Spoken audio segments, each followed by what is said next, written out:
बिस्मिल्लाहिर्रहमानिर्रहीम, अस्सलाम वालेकुम नाज़रीन। आप यूट्यूब चैनल देख रहे हैं। मैं इमरान खान हूँ। इमरान खान ने बड़ा फ़ैसला किया है और ये फ़ैसला उनको करना पड़ा है और इसी तरह के फ़ैसलों से अब वो मुश्किलात पैदा करेंगे अपने मुखालिफिन के लिए। हर हाल में उनको पाकिस्तान में इलेक्शन करवाने और जल्द अज जल्द पाकिस्तान को इलेक्शन की तरफ लेकर जाना है, क्योंकि जो इम्पोर्टेड गवर्नमेंट बनी है वो अपने एजेंडे पर बहुत तेज़ी से अमल शुरू करेगी और आने वाले 2-3 महीनों के अंदर बहुत सारी चीज़ें वो बदल देंगे। बिलावल भुट्टो जरदारी ने नवाज शरीफ से मुलाकात में पीपल्स पार्टी और नून लीग की जो सीट एडजस्टमेंट है मुबैना तौर पे उसको हतमी शक्ल दे दी है और अब पीपल्स पार्टी और नून लीग मिलकर इकट्ठे इलेक्शन लड़ेंगे। ये दोनों वो पॉलिटिकल पार्टीज़ हैं जो इमरान खान के साथ इत्तेहाद का इल्ज़ाम एक दूसरे पे लगाती रही हैं। मरीम नवाज अगर आप याद करें तो जरदारी और इमरान भाई, जरदारी को वोट डालने का मतलब इमरान खान को और इमरान खान को वोट डालने का मतलब जरदारी को। और अब ये दोनों पॉलिटिकल पार्टीज़ यानी नून लीग और पीपल्स पार्टी मिलकर पाकिस्तान में इलेक्शन लड़ने जा रही हैं। यही जमहूरियत का हुस्न है और यही मफामत की पॉलिसी। एक्चुअली मफामत इनकी अपने लिए होती है और मज़ामत इनकी पब्लिक के लिए होती है। बहरहाल खबरें बहुत बड़ी हैं। इमरान खान साहब ने जो मुश्किल और बड़ा फैसला किया है, अल्टीमेटली उनको करना पड़ा कि इलेक्शन कमिश्नर के खिलाफ अब वो एहतजाज करने चाह रहे हैं। इलेक्शन कमिश्नर को इस्तीफा दे देना चाहिए, इमरान खान साहब ने यह कहा। उन्होंने कहा कि वो जानिबदार है। उन्होंने कहा तमाम चीज़ें हमारे खिलाफ करता है और ये भी उन्होंने बताया कि एस्टेब्लिशमेंट ने यह तोहफा उनको दिया था।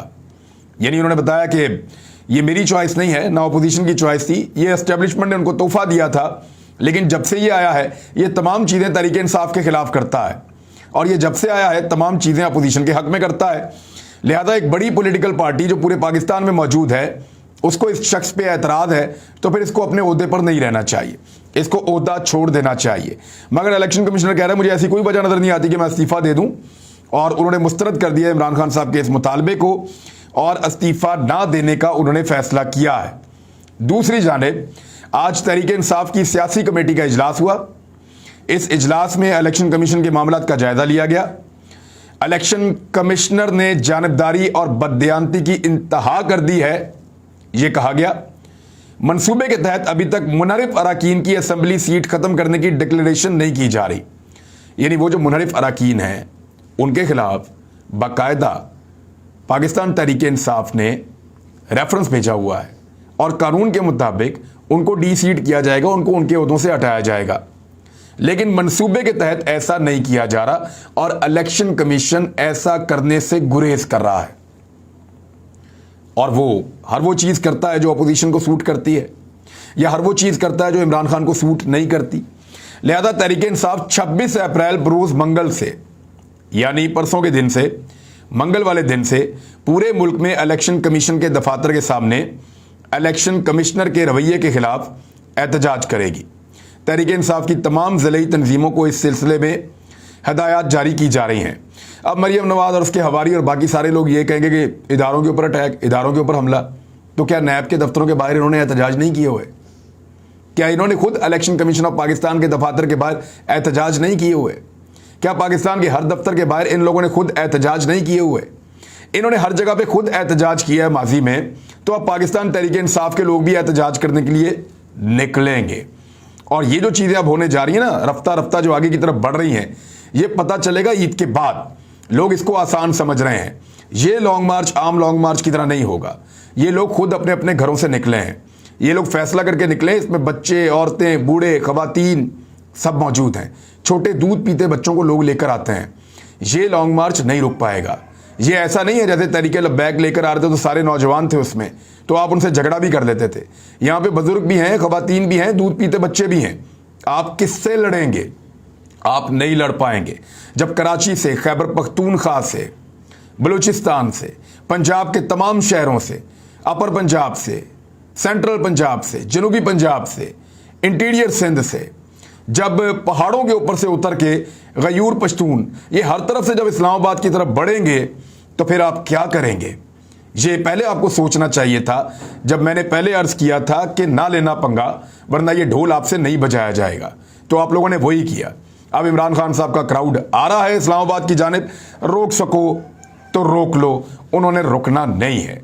दूसरी जानिब सूरत ये हो गई है कि यानी कुछ फैसले इदारों ने ऐसे किए कि अब इदारों को अपनी साख की बहाली के लिए बड़ी मेहनत करनी पड़ रही है और बड़ी कोशिश करनी पड़ रही है। लगातार वो लोग सहाफ़ियों से भी मुलाकातें कर रहे हैं, टीवी चैनल से भी दरखास्तें कर रहे हैं।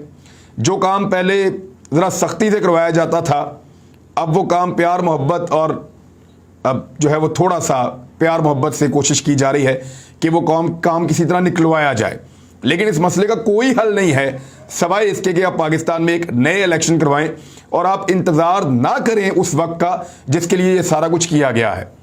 यानी एक बैरूनी साजिश है, उसका हिस्सा जो जो लोग बने सबके अपने अपने मफादात हैं। अपने अपने मफादात छोड़ दीजिए, अपनी अपनी अना को छोड़ दीजिए, लोगों को फैसला करने दीजिए, लोग फैसला करेंगे। हालत इन्होंने मुल्क की ये कर दी है कि इस वक्त पाकिस्तान में डीजल की किल्लत है, गंदम की कटाई मुतासर हो रही है, गंदम की तरसील मुतासर हो रही है। ये कटाई का वक्त है, डीजल की ज़रूरत है किसान को। अगली फसलें जो हैं उनको भी बोना है, यहाँ पे डीजल मौजूद नहीं है, उसकी किल्लत पैदा कर दी गई है और ये मसनूई किल्लत है जो पैदा की गई है। ये हुकूमत उससे निपटने में नाकाम है। किल्लत इसलिए पैदा की गई कि आने वाले दिनों में गंदम की कटाई के मौका पर और अगली फसल की बुवाई के मौका के ऊपर बहुत ज़्यादा पाकिस्तान में डीजल की खपत होगी। इन महीनों में खपत बहुत ज़्यादा हो जाती है डीजल की, लिहाजा डीजल को छुपा दिया गया है और उसकी किल्लत मसनूई पैदा कर दी गई है ज़ख़ीरा अंदोज़ी के ज़रिए से। हुकूमत इसको रोकने में नाकाम है। छुपाने की और ज़ख़ीरा अंदोज़ी करने की वजह यह है, सप्लाई कम करने की वजह यह है कि उनको यह पता चल गया है कि डीजल की कीमत में लगभग 40 से 50 रुपए फी लीटर इजाफा होने वाला है। और अगर इतना बड़ा इजाफा हो जाता है जो IMF की शराइत मान के ये हुकूमत करने वाली है, तो फिर चांदी हो जाएगी उन तमाम लोगों की जिन्होंने डीजल को ज़ख़ीरा किया हुआ है। लिहाजा इसके लिए डीजल को छुपाया जा रहा है, उसकी ज़ख़ीरा अंदोज़ी की जा रही है, इस किस्म के इल्ज़ामात लगाए गए हैं। बदतरीन लोड शेडिंग पाकिस्तान में शुरू हो गई है। पंजाब के शहरों में 4 से 6 घंटे की लोड शेडिंग रिपोर्ट हो रही है, देहात में 8 से 9 घंटे की लोड शेडिंग रिपोर्ट हो रही है। खैबर पख्तूनख्वा और बलूचिस्तान में 12-12 घंटे की लोड शेडिंग रिपोर्ट हो रही है। मरियम औरंगज़ेब ने हमजा शहबाज को वज़ीर आला पंजाब ना बनाने के मामले पे गवर्नर पंजाब, सदर पाकिस्तान और वज़ीर आज़म इमरान खान पर आर्टिकल 6 लगने का इशारा दिया। उन्होंने कहा लगना चाहिए। उन्होंने कहा इमरान खान पर, आरिफ अलवी पर और गवर्नर पंजाब पर उमर चीमा साहब, इनके ऊपर आर्टिकल 6 लगना चाहिए। ये मरियम औरंगज़ेब ने कहा। तो लगाओ ना आर्टिकल 6। आर्टिकल 6 कोई अदालत नहीं लगाती, कोई थाना नहीं लगाता, कोई पुलिस नहीं लगाती, कोई एजेंसी नहीं लगाती। आर्टिकल 6 हुकूमत वक्त लगाती है, ये उनका इख्तियार होता है। अगर उनकी वज़ीर इत्तलात को यह लगता है कि आर्टिकल 6 लगना चाहिए तो लगाइए आर्टिकल 6, फटाफट लगाइए, फिर देर किस बात की है। इस वक्त जो है वो सबसे बड़ी मुसीबत वही मुरासला है। दोबारा से मैं रोज़ आपको इसलिए बताता हूं कि हम भूल ना जाएं। एक, मुरासला उसकी तस्दीक इन्होंने कर दी है। 2, उसके कंटेंट की भी तस्दीक इन्होंने कर दी है। 3, सफीर की मौजूदगी में तस्दीक भी हो गई है। 4, उसमें इमरान खान का नाम मौजूद है। 5, उसमें अदम एतमाद का जिक्र मौजूद है। 6, उसमें धमकी मौजूद है, उसकी जबान ठीक नहीं है। 7, उसमें कहा गया कि निकालो इसको तो गलतियां माफ कर दी जाएंगी वरना नताइज भुगतने पड़ेंगे। 8, एंड में उसमें यह भी कहा गया है कि आपसे ताल्लुकात का इन्हिसार इस बात पर है कि तरीके अदम एतमाद का क्या बनता है, उसके बाद बात करेंगे। यह है वो मुरासला।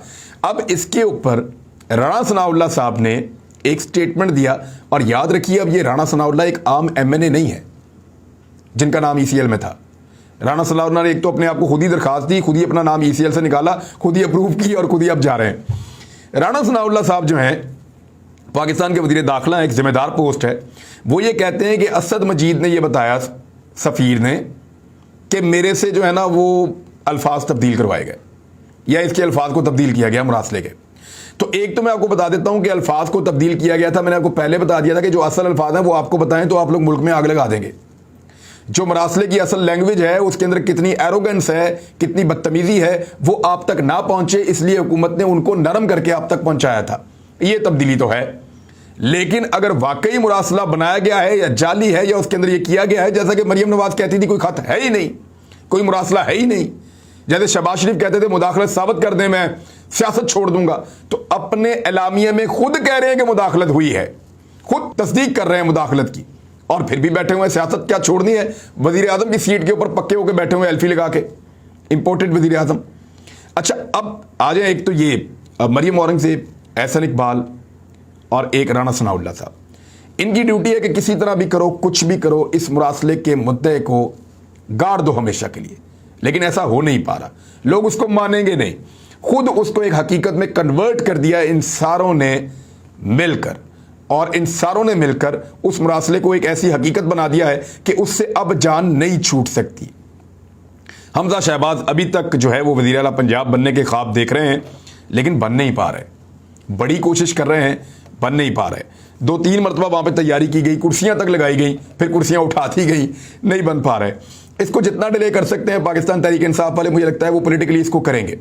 अब उन्होंने एक और लेटर लिख दिया सदर पाकिस्तान को, गवर्नर पंजाब ने, कि एक तो ये इंतखाब ही ठीक नहीं हुआ, दूसरा उन्होंने कहा कि उस्मान बुज़दार का तो इस्तीफ़ा कानून के मुताबिक आया ही नहीं, तो क्या उस्मान बुज़दार अभी भी वज़ीर आला पंजाब हैं? एक नया आईनी बहरान पैदा हो जाएगा। और उन्होंने कहा कि सदर पाकिस्तान हमजा शहबाज का जो ये था सारा इंतखाब, इसको कलअदम करार दे दें। तो क्या सदर के पास ये आईनी अथॉरिटी है? और अगर वो ये करते हैं तो दोबारा इंतखाब होता है तो बंदे तो बहुत सारे पाकिस्तान से बाहर चले गए हैं, फिर हमजा शहबाज अपने वोट कैसे पूरे करेंगे? और अगर ये बात चली जाती है ईद के बाद, तो ईद के बाद तो सुनवाई है दोबारा मुनहरिफ अराकीन के मामले की, तो वहां पे सुप्रीम कोर्ट ऑफ पाकिस्तान ने भी इसको ऐसा लटकाया, इस मामले को ऐसा लंबा लेकर चले हैं कि बहुत सारे फैसले आ गए, बीच में बहुत सारी चीजें हो गई, आधी रात को अदालतें लग गई, सब कुछ हो गया। मुनहरिफ अराकीन के मुस्तकबिल का जो आईनी फैसला है वो अभी तक सुप्रीम कोर्ट ऑफ पाकिस्तान उस पर राय नहीं दे पाई, उसके बारे में नहीं बता पाई। लेकिन हम उम्मीद करते हैं कि कोई वक्त ऐसा आएगा जिस दिन इसके बारे में भी बताया जाएगा। अच्छा, 27 तारीख को, 27 अप्रैल को बहुत सारे लोग पाकिस्तान से बाहर जा रहे हैं।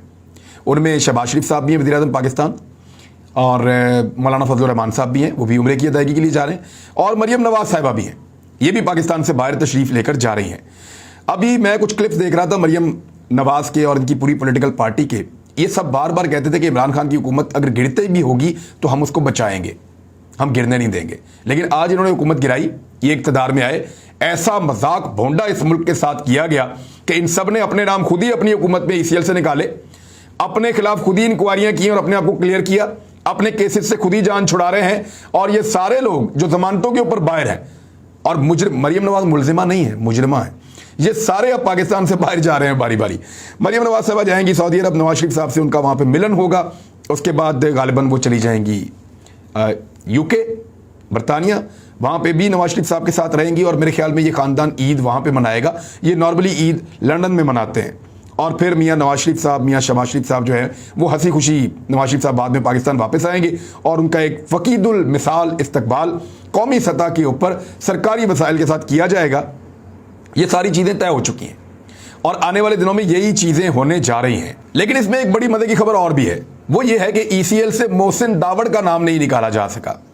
मोहसिन दावड़ भी सऊदी अरब दौरे पर जाना चाहते थे, और उनको वज़ीर आज़म का साथ देना था। वज़ीर आज़म को चाहिए कि अपनी पूरी की पूरी काबीना को, बल्कि काबीना को नहीं, जितने 174 लोग हैं उन सबको लेकर जाएं, पीछे से कोई भाग ना जाए, कोई इधर उधर ना हो जाए पीछे से, इन सबको साथ साथ लेकर फिरें। 2 भी बिगड़ गए तो आपकी हुकूमत गिर जाएगी। तो मामला यह है कि एग्जिट कंट्रोल लिस्ट से मोहसिन दावड़ का नाम नहीं निकल सका, और उसका नाम इसलिए नहीं निकल सका कि जो पॉलिसी है वो ये कहती है कि जो रियासत मुखालिफ कैटेगरी में जो लोग होंगे, जो लोग पाकिस्तान के खिलाफ होंगे, उनका नाम ECL से नहीं निकाला जा सकेगा।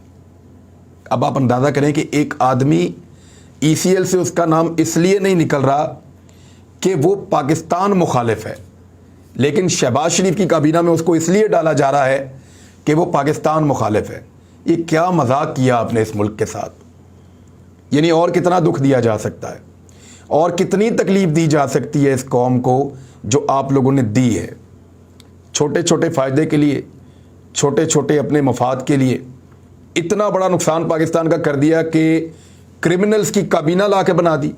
अब लोग आएंगे, पूरे पाकिस्तान से आएंगे, और आप लोग अपनी पूरी ताकत के बावजूद उनको नहीं रोक सकेंगे। वो आएंगे, अपना हक मांगेंगे, आप हक नहीं देंगे, वो अपना हक छीन लेंगे। आप उनके ऊपर गोली नहीं चला सकते, आप उनके ऊपर डंडा नहीं बरसा सकते, आप उनके ऊपर आंसू गैस नहीं फेंक सकते, क्योंकि वो लोग वो नहीं हैं जो किराए के ऊपर आते हैं। ये वो लोग हैं जो खुद निकल कर आए हैं। इन्होंने एतवार को साबित किया था 10 तारीख को, जब इमरान खान को निकाला था उसके अगले दिन, और उसके बाद से अब तक ये लगातार साबित कदम रहे हैं। लाहौर में चीफ सेक्रेटरी, IG पंजाब, पूरी इंतज़ामिया जहाँ से इंस्ट्रक्शंस ले रही थी, हमें सब पता है। हम मुंह नहीं खोलना चाहते, बताना नहीं चाहते, कि ये कैसे हो रहा था सब कुछ और कैसे इमरान खान के जलसे को रोकने की एक मुकम्मल कोशिश की गई है, लेकिन उसके बावजूद आप नहीं रोक पाए। जब आप लाहौर में नहीं रोक पाए तो आप इस्लामाबाद में कैसे रोकेंगे? जब आप एक शहर के लोगों को नहीं रोक पाए तो फिर आप पूरे पाकिस्तान के लोगों को कैसे रोकेंगे? ये लोग आपके अपने थे, आपका दिफा करते थे, आपका ख्याल रखते थे, आपके लिए खड़े हो जाते थे, आपके खिलाफ चलने वाले हर प्रोपेगेंडा का मुंह तोड़ जवाब देते थे। आपने इनको रुलाया है, इनको ज़ख्मी किया है, चंद चीज़ों के लिए, चंद बातों के लिए, चंद प्रेशर्स की वजह से। जैसे भी हुआ, जो भी हुआ, अभी भी मौका है, इलेक्शन करवाइए और इख्तियार वापस लोगों को दीजिए, वरना ये लोग हाथ से निकल जाएंगे। मामला हाथ से निकल गया तो दोबारा काबू नहीं आएगा। मैं फिर गुजारिश कर रहा हूँ, मैं अभी इस्लामाबाद से आया हूँ, वहाँ पे भी गुजारिशात करके आया हूँ, अगर किसी को समझ आ जाए तो। अब तक के लिए इतने ही। अपना ख्याल रखिएगा, अपने इस चैनल का भी। अल्लाह हाफिज़।